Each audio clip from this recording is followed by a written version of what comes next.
16th of April, he said. That's when history records the battle. 3 days from now. Yes, so 12 is almost the eve of battle, is where we get to. And I think, in a way, all hope is lost. Claire, do not take your animus for me out of my brother. Alex has not drawn an easy breath in weeks. Cure him. As I've explained to Mary, I cannot help him. Yes, Black Jack Randall. I mean, it's isn't it interesting that actually he becomes an ally, almost, to their cause and to Claire and Jamie.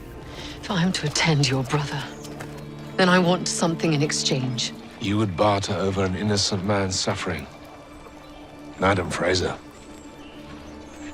you impress me. And reading that in the books was always very evocative, and certainly, you know, it's great to have them back. And there's that moment when his brother finally dies, and you see Randall mourn him and then become very angry, and we see that dark side of Black Jack Randall again, and that's just a terrific moment. I have declared my wish that my son Hamish be the next chief of Clan Mackenzie. The end of Colum's reign was very sad, very emotional, not only to say goodbye to Gary Lewis, but also for Jamie. Hamish is but a lad who will guide the clan till he comes of age, teach him what it means to be chief. James Fraser, I offer you this guardianship. It comes as a slight surprise to him, certainly to Dougal. Dougal's expecting to be given the leadership and the power, but you know, Jamie's the natural successor and actually doesn't want it, but there he is. He's sort of finally taken on board the responsibility and becoming a new leader. There's an understanding between the two, and I think Colum knows that Jamie will do the best he can for his men. He will look after them, and it's beautifully played. Martha, Lord George will be calling a war council shortly. I need you to write to Inverness, fetch the prince.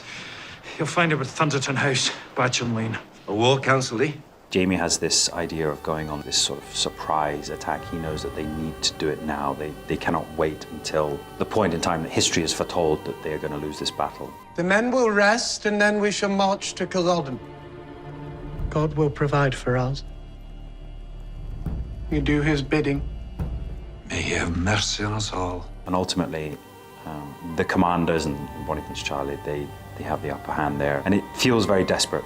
And it certainly does lead us into a great final episode, which is almost feature length. We're doing an hour and a half of this, and actually there are a lot of surprises in the last episode as well.